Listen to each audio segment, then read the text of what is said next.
Hello, I'm Ann Simpson. And I'm Justin Atkinson. Thanks for joining us. Well, the 2017 election results are in.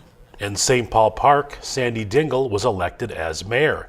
Dingle will serve 2 years, which is the remainder of former mayor and current state representative Keith Frankie's term. And St. Paul Park City Council had 2 open seats, with 4 candidates looking to fill the positions. Incumbent Jeff Swenson and newcomer Bruce Zenner will represent the residents starting in January. For School District 833, 10 candidates ran for 4 open seats on the school board. Patricia Driscoll was elected, and incumbents Tracy Burnett, Katie Schwartz, and Sharon Van Leer will return for another 4 years. Also for School District 833, Heather Hirsch won a special election for a 2-year term on the board. Also, all 3 District 833 referendum questions did pass with a majority of yes votes. The 8th annual Hale to the Bird 5K will take place on November 23rd. This Thanksgiving tradition raises funds for the Friends in Need food shelf. The route begins at Hamlet Park and is well suited for beginners. Runners and walkers can register for the race online for $30. The race begins at 9 a.m. and check-in opens at 8 a.m. Woodbury Thrives asked residents to complete a wellness challenge, and last week they celebrated more than 175 people who finished the task. Most people taking the challenge said it had a positive impact on their lives. It's just got me moving a lot more. I've realized that it's easier to do even 20 minutes of something. It's just that you can just take your own bike and go out, or even come into a place like Central Park and go for a walk if the weather's not good.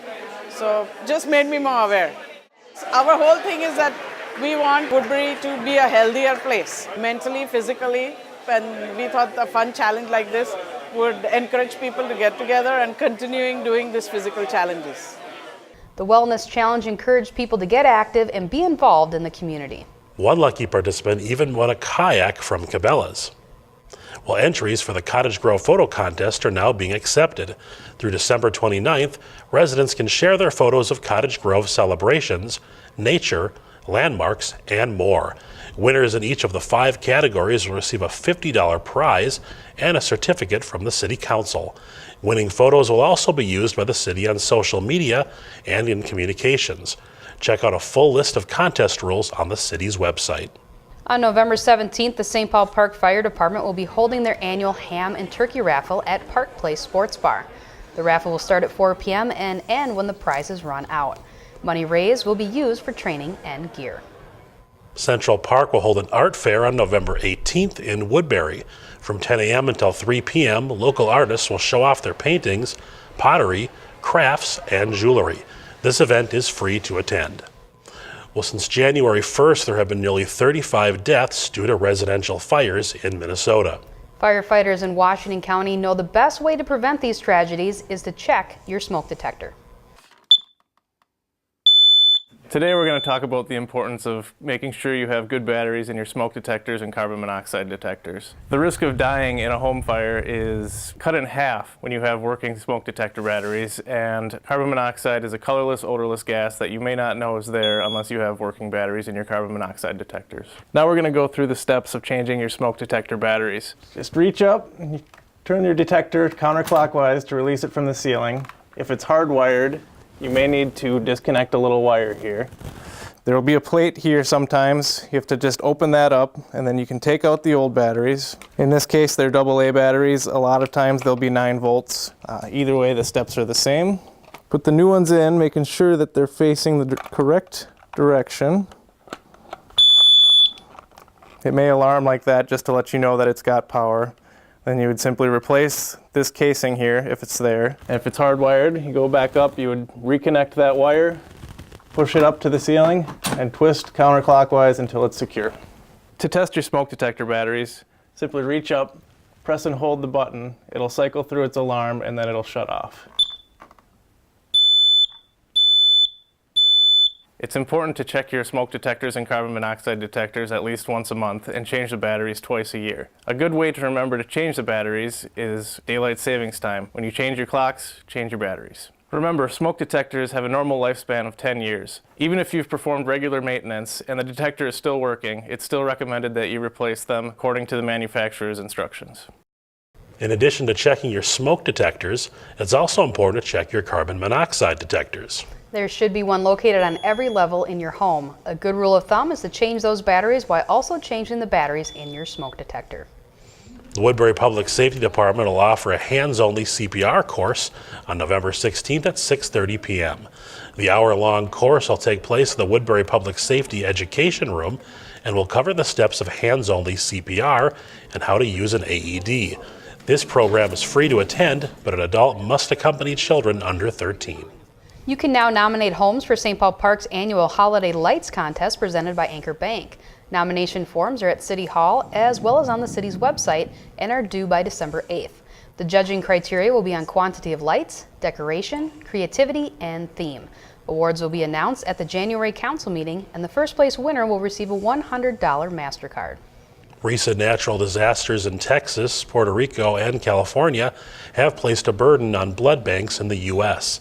You can help by donating blood at Cottage Grove City Hall on November 21st. From 9 a.m. until 3 p.m., the Red Cross will be on site with the Bloodmobile. Police officers in Woodbury are equipped with some of the best gear to serve residents. Police Officer Chris Rowe explains. As a police officer in Woodbury, we are prepared for just about any scenario that we might encounter on the street. But we couldn't be ready if it weren't for the many important tools we use for the job. Every day we show up ready to serve the public in Woodbury, and that starts with getting ourselves geared up. Officers wear their Class B uniforms on the street. These are the most informal of our uniforms. They allow us the best range of motion, giving us the ability to run, stand, or sit comfortably during the whole day. The uniform identifies each officer, giving the community the opportunity to identify the men and women serving them. Next, our officer must prepare their duty belt. The items on this belt contain the main tools we use day in and day out.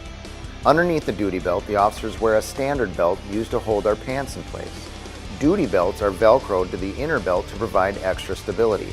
Each belt sits at the waist of the officer and securely tightens to hold all of the items safely and close to the officer's reach. Probably the most important tool we carry is our radio. Each one is programmed on a frequency that we use to connect with fellow officers and receive information from the Washington County dispatcher. In the event of a high-stakes scenario, we have a special frequency that is not accessible by the general public. Officers can wear earpieces as well. They wear the earpieces so that they don't give away their location and that they don't distract their coworkers. Each officer carries a microphone with them at all times. Microphones are critical to collect evidence during a stop. We can also use it for training purposes. A pair of latex gloves are used so we don't contaminate evidence. For our paramedic police officers, these are crucial to prevent the spread of disease.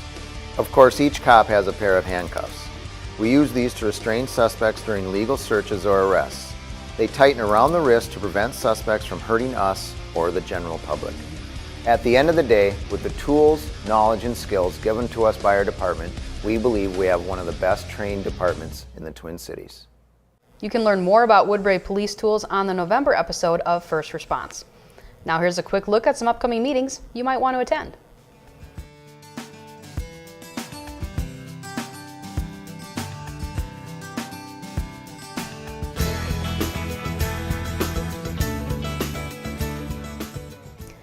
And with that, we wrap up another edition of Weekly Wire. If you missed an episode or would like to watch this one again, go online to swctc.org.